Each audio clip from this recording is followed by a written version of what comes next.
As we go into the NBA season, I wanted to talk about every team's best current contract that they have on their team right now. Because without these contracts being signed and these players playing below their league market value, they probably wouldn't have the resources to build these teams that are going to eventually compete for a title. I'm obviously not going to include any rookie contracts. Obviously, that would just be listed for every team. So we're going to start out with one of the best contracts in the league, in my opinion, for a star level name, and that is Jaren Jackson Jr. of the Memphis Grizzlies. We are just 1 year removed from Jaren Jackson Jr. leading the league in blocks and winning Defensive Player of the Year. In 2023, the last fully healthy season for this Memphis Grizzlies team, Triple J averaged 18.5 points, 7 rebounds, was an all-star, and like I just said, won Defensive Player of the Year. Last year, the season wasn't as good, but was still a productive player on both ends of the floor, and I think he's going to revert back to what he was in 2023 this year, now that Ja Morant and the rest of the squad is fully healthy. He's owed $48 million over the next 2 years, and if you're going to get somebody in the DPOY conversation that could be an all-star, making $24 million a year is a steal, and it actually goes down from $25 million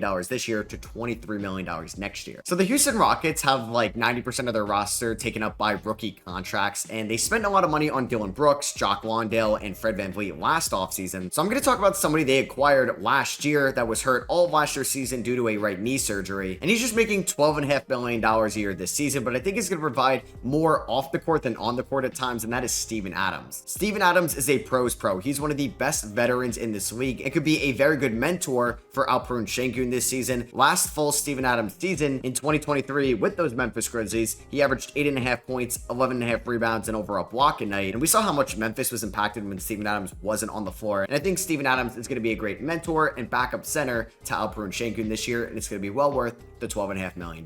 Daniel Gafford showed why last year he was one of the best pickups at the 2024 trade deadline. He was the starting center for the Dallas Mavericks, who made it to the NBA Finals, and it happens to be that he's on one of the best contracts in the NBA for a big man. Gafford is owed $13.5 million this year and just above $14 million in 2026. So 2 years, $27 million remaining for somebody that averaged 11 points, 7 rebounds, 2 blocks a night, and shot 78% for the Mavericks in his time there after the deadline. And in another year of chemistry with Luka Doncic and Kyrie Irving, and him going into his age 26 season, he's going to be one of the more cost-effective big men in all of basketball. The Spurs, like the Houston Rockets, have a ton of rookie contracts as well, so we're going to talk about someone that was a second-round pick in 2020 that got a nice extension from the Spurs, and that is Tre Jones. Tre Jones last year was a good point guard for the Spurs, and I think he's going to be a great backup for them this year behind Stephon Castle and Chris Paul. Last year for the Spurs, he averaged 10 points, 6 assists, and 4 rebounds a night, and shot 51% from the field, and by far his best three-point shooting season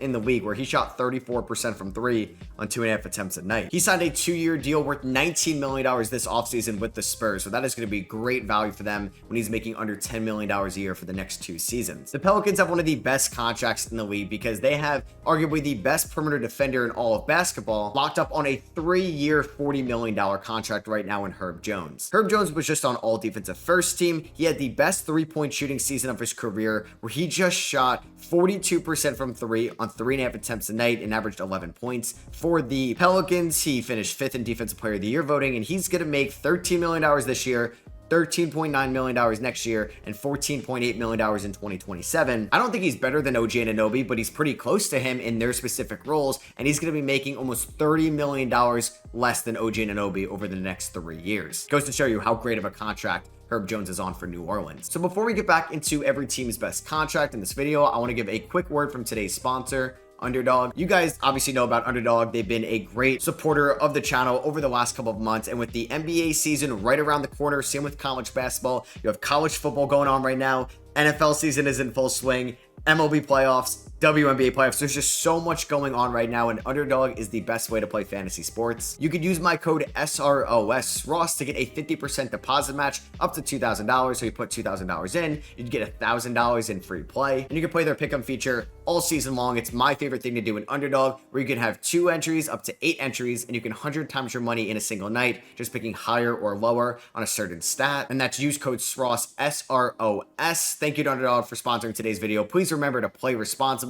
Let's get back into the video. Brooklyn Nets have a good role player on a solid contract right now, and that is Dorian Finney-Smith. Finney-Smith is making $14.9 million this year and has a $15.3 million player option next year. And he's a solid rebounder and three-point shooter and can fit most lineups lineups on a given night. And while I do think this is going to be a one-year contract, it's at the perfect amount for the Nets to use it at a trade this deadline, because that $15 million a year is a great sweet spot to get most deals done in this league. So that makes this the best contract for the Brooklyn Nets, not because it's a great long-term steal, it's because it could be used as a trade piece at the deadline. So for the Knicks, it's probably the best player here. I would have talked about Dante DiVincenzo, but it's going to be the best player in this video because he just took over $100 million pay cut to re-sign with the Knicks this offseason, and that is Jalen Brunson. I mentioned before that OG Anunoby's going to be making around $50 million in a couple years. Jalen Brunson's going to be making about $10 million less than OG Anunoby. Jalen Brunson just finished 5th in MVP voting this season. He's already on one of the best contracts ever that the Knicks signed him to in the 2022 offseason, where he's making $24.9 million this year. Then it's $34.9 million next year, $37 million in 2027, $40 million in 2028, and then a $43 million player option in 2029. And that is not even going to make him a top 30 highest paid player then. And Jalen Brunson just came off a season where he averaged 29 points. He was on All-NBA second team. He was an all-star, an elite shooter, an elite scorer in general, and took the Knicks to Game 7 of round number 2. If it's not a rookie contract, he's probably the best contract for a star name in all of basketball. Now that Derek White got paid this offseason, I'm not going to mention him for the Boston Celtics, so we're going to talk about Peyton Pritchard, their backup point guard. Peyton Pritchard is 25 years old, and he's going to be making $6.5 million this year, then $7 million in 2026, $7.7 million in 2027, and then $8.3 million in 2028. For a backup point guard, that is great value in this league. He shot 47% from the field last year, 39% from 3, and averaged 9.5 points, 3.5 rebounds, and 3.5 assists, and is maybe the best half-court shooter of all time. The Toronto Raptors were also kind of a tough team to figure out. I didn't go with Kelly Olynyk. I didn't go with Jakob Poeltl. Definitely didn't want to go with Bruce Brown. So I'm actually going to talk about RJ Barrett, who is making $27 million a year for the next 3 years. But I think the way that the league's going, this is good value. He's going to be making almost $10 million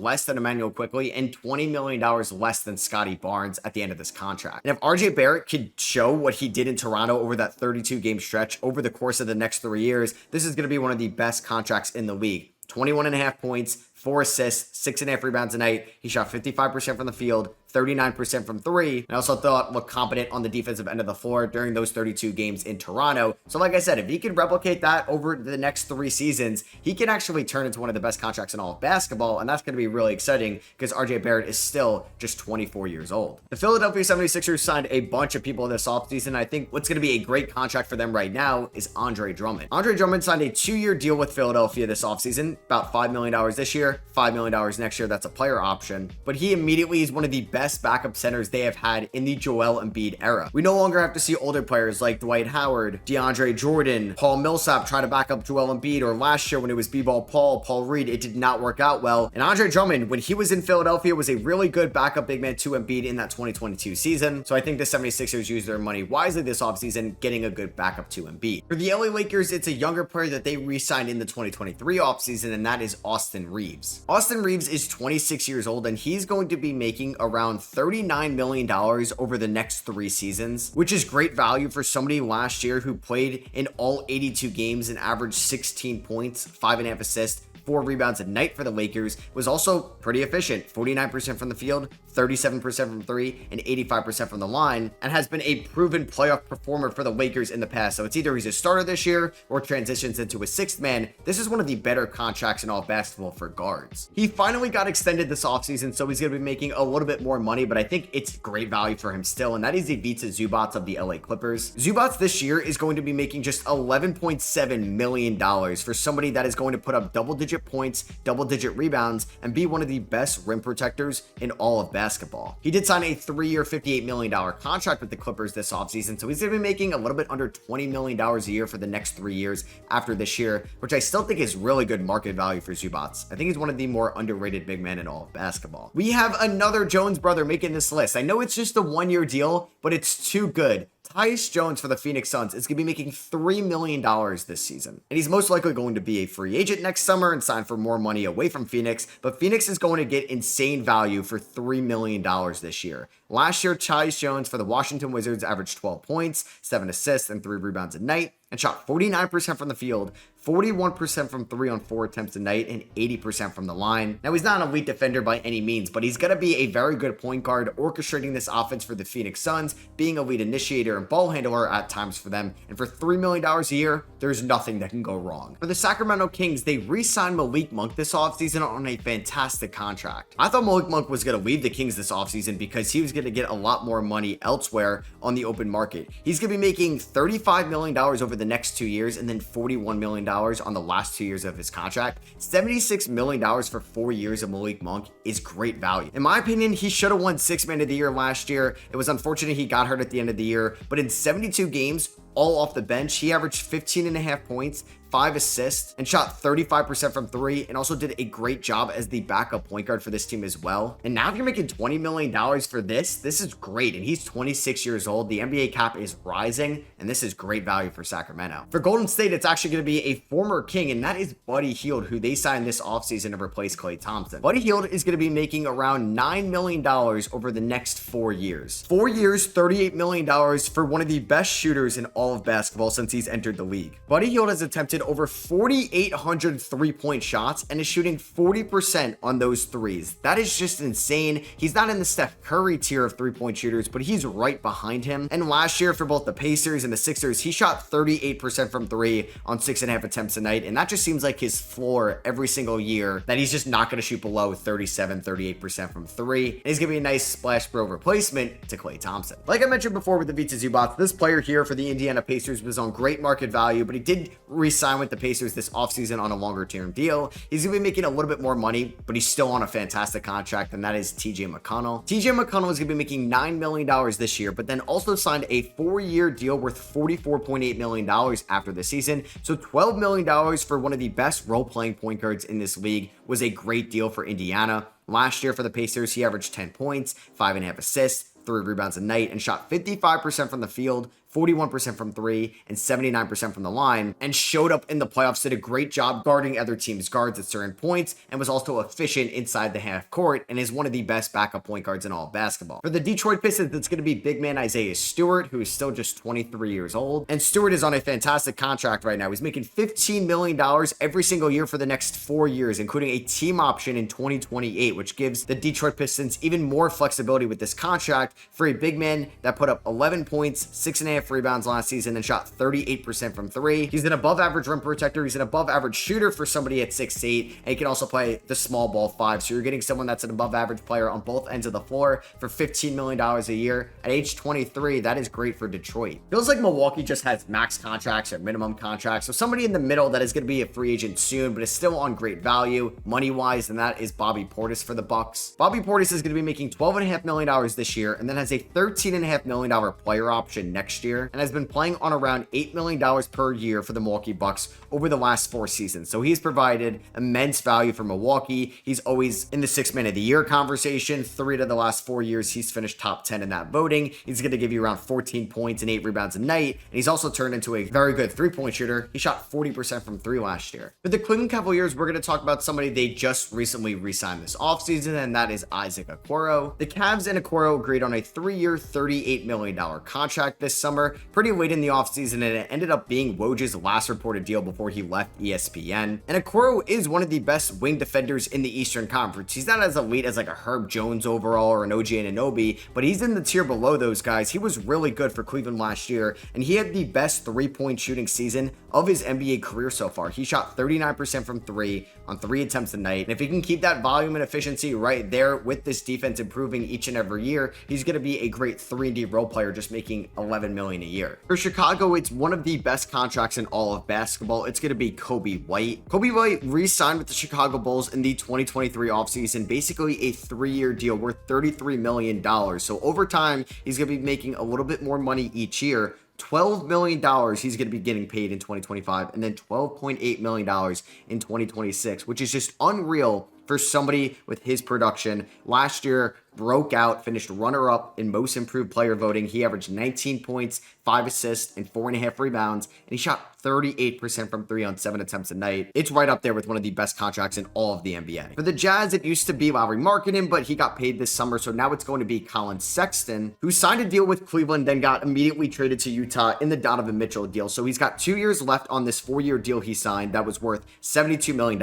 Sexton is going to be paid $18 million this year, $19 million next year, and I think that is well worth it for somebody with his combo guard production. Last year for the Jazz, he had arguably the best year of his career since 2021, where he averaged 19 points, 5 assists, and was super efficient. 49% from the field, 39% from 3, 86% from the line, and I thought looked his best as a true playmaker in this league. And he could be one of the premier trade candidates this year if Utah decides to move him, if they're not doing well at the deadline, since he does have another 2 years remaining on his contract. For Denver, it's really tough to just figure anybody out just because it's either rookie contracts or max contracts. And the one in between deal there is Zeke Naji, and that's not really a good contract right now. So I know he's an expiring deal because he has a player option next year. And I'm just going to talk about Aaron Gordon. Yeah, it's tough for Denver. Like I said, Aaron Gordon signed a 4-year deal with the Denver Nuggets back in September of 2021. So he's going to be making $22.8 million this year and the same amount next year, but he's probably going to decline that player option. And Aaron Gordon has been so vital to these Nuggets teams since he got traded there at the 2021 deadline. He had a little bit of a down year offensively last year, but in 2023, when they won the finals, he averaged 16 points, 6.5 rebounds, and shot 35% from 3, and was such a clutch piece on the defensive end of the floor. And if Denver can't work out an extension with him this season, this is going to be a big loss next summer. Portland traded for one of the best contracts in the NBA. It's the second deal that he got after his rookie deal, and that is Denny Avdija. Denny's extension kicks in this year, where he's going to be making $15 million